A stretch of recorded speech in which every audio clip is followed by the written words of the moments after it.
A major police raid begins. The closed community living behind these gates have no idea what's about to happen. Look at the scale of it. One after the other, police vehicles arrive at Webb House, the former orphanage now owned by the Ahmadi religion of peace and light. Outside, chaos on the street. It looks like this man is trying to get back into the property. He's stopped by the police. Police tents are soon set up in this suburb. Searches are underway. Local residents are curious and concerned. These mothers describe what they saw. Some of the residents of that house have been jumping over the back fences, going to the railway at the back of my garden. Obviously we've got the helicopter above, seeing where they're going. I've heard a lot of shouting, a lot of screaming, because people have been trying to get over the fences where the police are, so they've been pepper sprayed. I took the kids to school, come home, and then I normally walk the dog, and that's when I seen everything going on. And I did hear the police helicopter out, but I didn't think much of it until I went up there and I just seen everything going on. But I believe there's many properties around Crewe area that have been raided in relation to the situation. Our policing activity and ongoing complex investigation relate to allegations of serious sexual offences, forced marriage and modern slavery. I must stress at this point, we are investigating those offences and we are not investigating the religious group. The group, also known as Arpol, was started by followers of Shia Islam. Its leader is Abdullah Hashim. There's no suggestion he's done any criminal or legal wrongdoing. What happened here? Some residents are being safeguarded. Now they can begin to tell police their story. Fiona Trott, BBC News, Crewe. Assalamualaikum warahmatullahi wabarakatuh, sahabat-sahabat. Sebelum ni kita dah dapat berita bahawa di Malaysia kumpulan ini telah dianggap sebagai, dilabel sebagai kumpulan ajaran sesat. Ahmadi Religion of Peace and Light telah dianggap sebagai ajaran sesat walaupun dia aktif di dalam penyebaran dakwah mereka di channel-channel di YouTube, di TikTok dan di tempat-tempat yang lain. Dan ini adalah satu perkara yang memberikan ancaman kepada umat Islam. Pun begitu sahabat-sahabat, terkejut juga kita hari ini apabila kita dapat berita menyatakan bahawa mereka telah digempur oleh pihak polis England atas isu yang bukan isu agama tetapi isu yang lebih yang sangat berat daripada sudut masyarakat. Jom kita baca kenyataan akhbar berkaitan hal ini. Harian Metro, operasi besar-besaran gempur ibu pejabat Ahmadi Religion of Peace and Light, Crewe, England. 9 individu ditahan polis Cheshire selepas serbuan ke atas ibu pejabat kumpulan agama Ahmadi Religion of Peace and Light. Di sini susulan dakwaan jenayah seksual serius, penghambaan moden dan perkahwinan paksa, lapor The Guardian. Operasi besar-besaran pada Rabu lalu itu membabitkan kira-kira 500 pegawai polis dari seluruh wilayah barat laut England yang menyerbu premis kumpulan itu di sebuah bekas rumah anak yatim.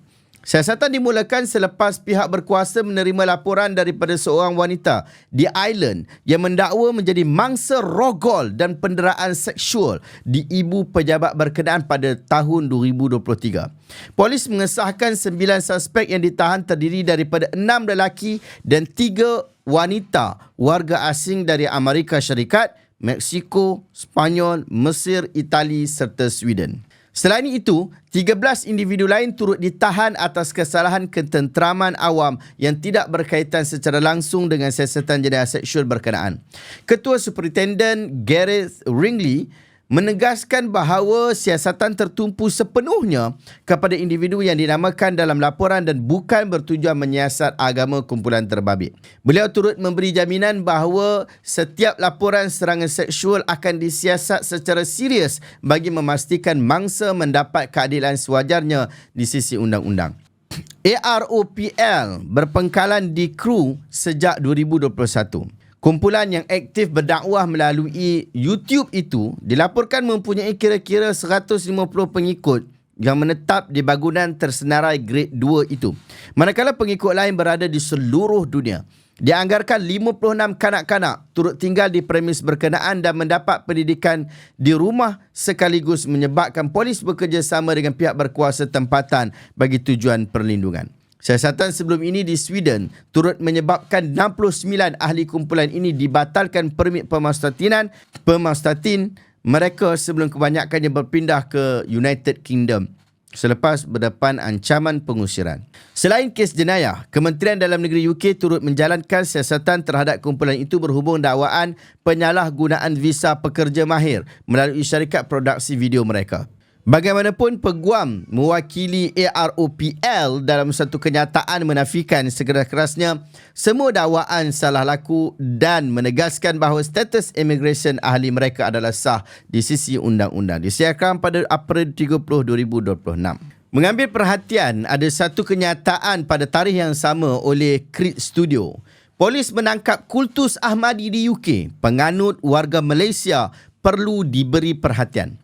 Berita tergempar pada 29 April 2026 mengejutkan banyak pihak apabila lebih 500 anggota polis Cheshire, United Kingdom melancarkan operasi besar-besaran ke atas markas utama kumpulan Ahmadi Religion of Peace and Light di Crewe. Operasi berskala tinggi seperti ini yang lazimnya hanya digunakan dalam kes berprofil serius melibatkan keselamatan awam. Menurut kenyataan rasmi pihak polis, siasatan bermula sejak Mac 2026. Selepas menerima laporan berhubung dakwaan kesalahan seksual serius, perkahwinan paksa dan penghambaan moden yang dikatakan berlaku sejak tahun 2023. Hasil serbuan tersebut, 9 individu telah ditahan terdiri daripada 6 lelaki dan 3 wanita. Siasatan yang sedang berjalan melibatkan dakwaan berat seperti rogol, penderaan seksual, pemerdagangan manusia serta eksploitasi berbentuk penghambaan moden. Apa yang menjadikan kes ini lebih membimbangkan ialah latar belakang komuniti AROPL itu sendiri.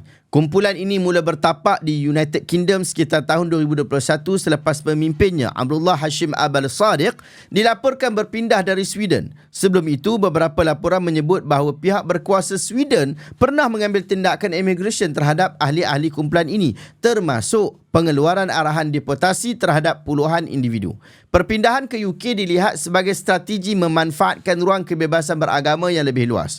Di Crewe, mereka menetap di sebuah bangunan bekas rumah anak yatim yang kemudiannya dijadikan pusat komuniti. Dianggarkan sekitar 150 orang tinggal di situ, termasuk wanita dan kanak-kanak daripada pelbagai negara.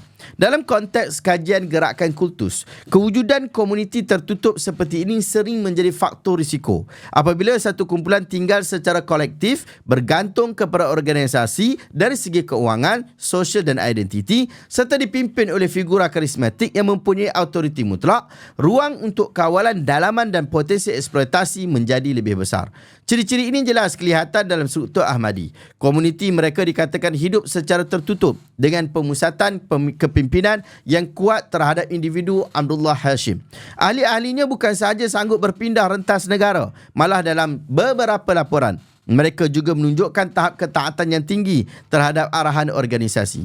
Pada masa yang sama, Ahmadi membina jaringan media sendiri yang aktif menyebarkan propaganda melalui platform digital, termasuk siaran langsung, video pendek dan kandungan bersifat polemik terhadap agama arus perdana. Dalam banyak kes gerakan kultus di seluruh dunia, gabungan antara komuniti tertutup, kepimpinan mutlak, kawalan maklumat dan penggantungan ekonomi sering menjadi faktor yang membuka ruang kepada pelbagai bentuk penyalahgunaan. Ahmadi merupakan sebuah gerakan keagamaan baharu yang membawa doktrin yang menyimpang secara asas daripada Islam.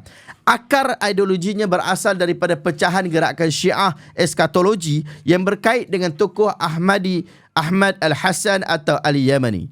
Daripada latar ini, Abdullah Hashim muncul sebagai pemimpin yang mendakwa, membawa autoriti terakhir zaman termasuk kedudukan sebagai qaim atau wakil Tuhan dalam naratif mereka.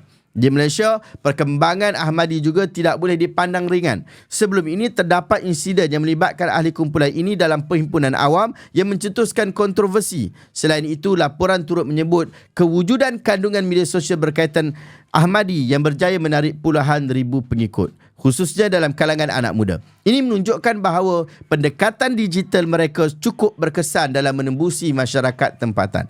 Lebih membimbangkan, terdapat rekod yang mengaitkan kumpulan ini dengan tindakan menghina institusi Raja-Raja Melayu, termasuk yang di-Pertuan Agong. Dalam konteks Malaysia yang menjunjung sistem raja berperlembagaan serta Islam sebagai agama persekutuan, perkara ini bukan sahaja menyentuh sensitiviti agama tetapi juga aspek keselamatan dan kedaulatan negara.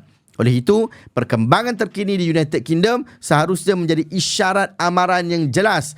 Kerajaan Malaysia perlu mengambil pendekatan tegas dan proaktif dalam mengekang penyebaran gerakan ini. Selain itu, di Malaysia masih terdapat 60 gerakan agama baru atau kultus antarabangsa seperti ini yang telah bertapak dalam negara ini. Sahabat-sahabat, Ahmadi, the religion of peace and light adalah satu ancaman yang cukup besar kepada kita. Terutama di dalam media sosial. Kita tahu mereka bergerak dengan aktif di YouTube, bergerak secara aktif di TikTok dan sebagainya. Dan walaupun mereka telah disekat oleh pihak Kementerian Komunikasi, tetapi mereka mencari jalan-jalan yang lain, bergerak secara persendirian, profil peribadi tetapi dengan tujuan sama, iaitu tujuan menyebarkan ajaran sesat. Pihak MKI sendiri telah keluarkan kenyataan bahawa ini adalah ajaran sesat. Pihak beberapa negeri juga telah menyatakan bahawa Ahmadi, the religion of peace and light, termasuk di dalam ajaran sesat. Lindungi diri kita, anak-anak kita daripada terjebak dengan ajaran sesat. Sahabat-sahabat, ini masa yang terbaik untuk anda dapatkan buku Sahih Al-Bukhari sebanyak 7 jilid ini, 7,563 hadis sahih yang telah dikumpulkan oleh Imam Al-Bukhari di dalam menceritakan bagaimana kehidupan baginda Nabi SAW daripada sudut akidah, daripada sudut sirah, daripada sudut ibadah, bahkan di dalam perkara-perkara lain hubungan dengan para sahabat. Demikian juga cerita-cerita berkaitan mimpi dan juga tafsir. Sahabat-sahabat, harga asal bagi buku ini ialah RM655, tetapi untuk 20 orang terawal sahaja anda akan dapat dengan harga RM599 sahaja. Caranya cukup mudah. Anda WhatsApp saya sekarang, saya sendiri akan berurusan dengan anda. Pihak tim saya akan buat penghantaran kepada anda. Tak kiralah anda duduk kat mana, duduk dekat Semenanjung Malaysia ke, Sabah Sarawak ke, Singapura, Brunei, duduk di Perth, Australia ataupun di mana-mana tempat, kami boleh postkan untuk anda. WhatsApp saya sekarang, jangan terlepas pula tawaran yang sangat istimewa ini.